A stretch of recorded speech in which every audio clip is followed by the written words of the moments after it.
Hello everyone, MegaFreak400 here with more Let's Play Chrono Trigger. I forgot this tab over here. It's a magic tab. You can get it after you get the seats into the epoch, so make sure to go back and grab that. And since the epoch appears in the little in the dome where you got it, whenever you go to the future, it should be pretty easy to grab it. So here we're going to Algeti. Algeti, besides having a really awesome name, is the earthbound people's village.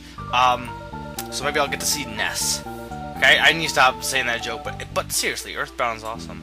So yeah, these guys are the Earthbound people. They lack the magic power that the people of Zeal have. Those enlightened people being those who, you know, have been touched by Lavos, in mysterious ways. I don't know. So here are the weapons you can get. They're all improvements over the weapons you have now, unless you have the Swallow for Chrono. But I advise you only buy the weapons for Marle and Luca. I'm forgetting her name. Marle and Luca, because the other weapons you can easily get via Charming in the upcoming area, that being the Mountain of Woe. And this guy's also named Old Man. Must be the great-great-grandson of Old Man from prehistoric ages. Though this one, I mean, the thing is, the other one, they made it seem like it was his name. This one doesn't really, they don't call him Old Man. The other one, though again, it's Isla, I don't know. But whatever. So, yeah, Shala and the Gurus, as you'll learn from these people, are the only ones who treat these guys nice. Everyone else is so obsessed with power, and Shala's like, this power is not all that great, guys. But yeah, all the weapons that you can buy in the store, for the most part, you can get in the upcoming area. And I got some of the glow helms as well, but with the glow helms, they easily get replaced in this little cave if you use a charm. So we're going to the Mountain of Woe to save the Guru of Life. But first, we have to go through the Beast Nest, and that's gonna be the rest of the video.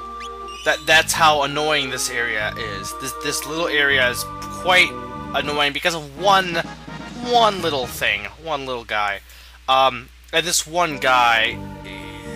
Unless I'm missing one, I mean, I've read things that you can. I'll explain when I get there. Anyway, here we have beasts. Kill the beast. So these guys, what you want to do is you want to charm them each. You'll get as you'll see here, an Arbo helm. That is going to be one of the best helms for a little while. It's pretty good. So I definitely recommend charming these guys. In fact, you'll want to use Isla a lot for this upcoming area. This playthrough has done one thing, is it's made me realize how great Isla is, so I've been using her a lot more.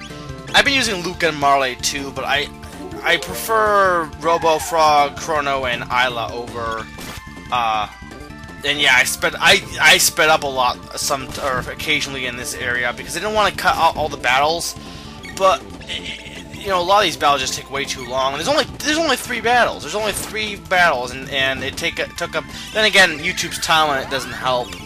But yeah, this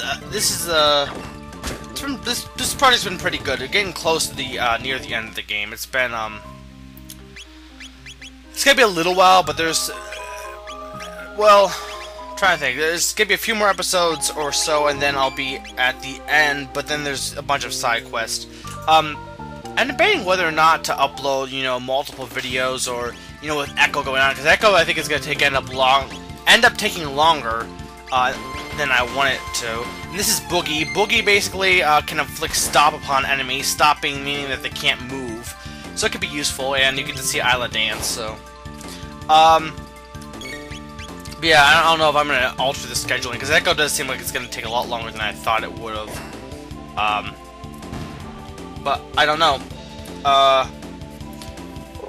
So what we're going to end up doing now is going to face probably one of the most annoying enemy bosses in the game. This is the Mud Imp.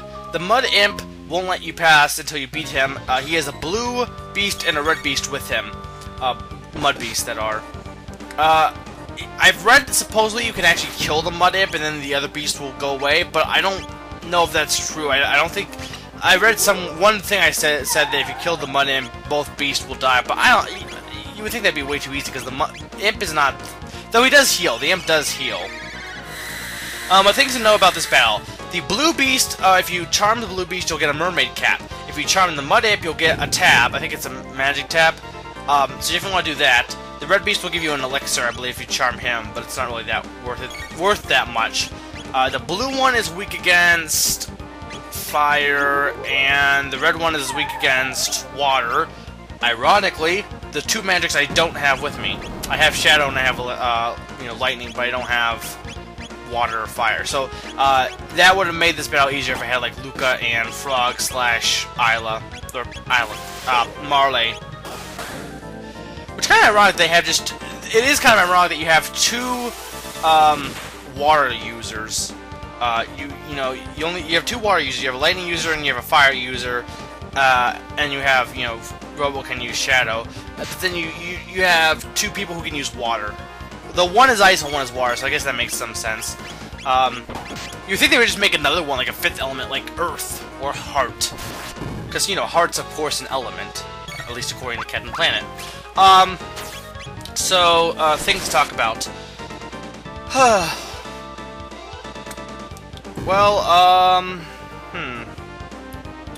Lately I've been, let's see, what have I been doing lately? Lately I've been watching, Dragon Ball. I've been watching Dragon Ball Z Kai, but because I can only watch as far ahead as they release the episodes. So I've been watching the original Dragon Ball, and I have to say, I already kind of enjoyed it more from memory, but watching it back, right now I'm watching I watched the Tournament Saga, but just watching it then, I still find it better than Dragon Ball Z, partly because with Dragon Ball Z, Dragon Ball has a lot more characterization. It's also a lot more entertaining and funny.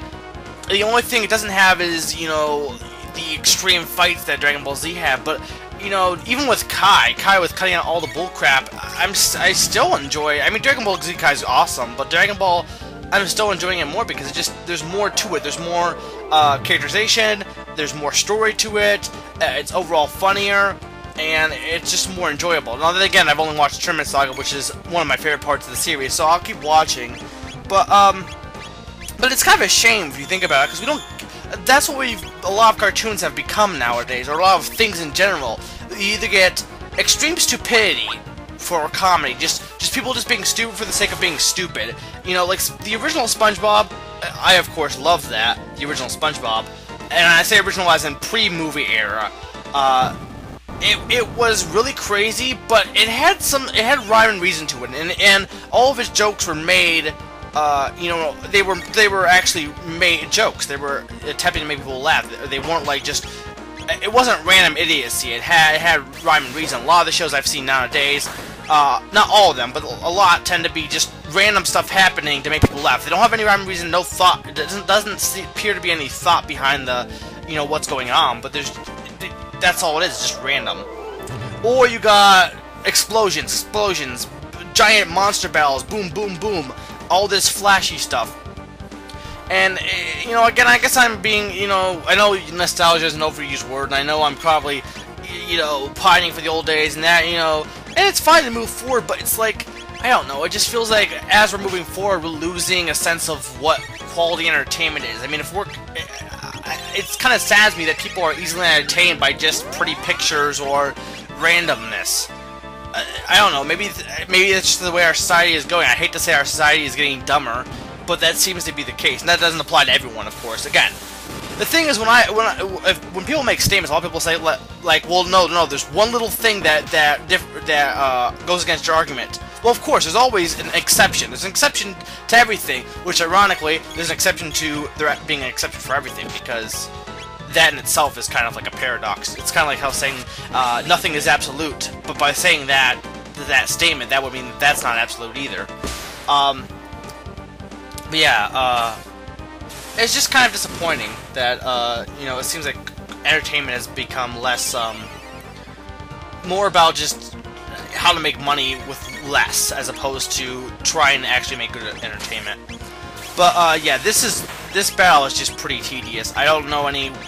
The best thing I would say is if you have water and fire users, use those against the beast, and then kill the beast as fast as possible.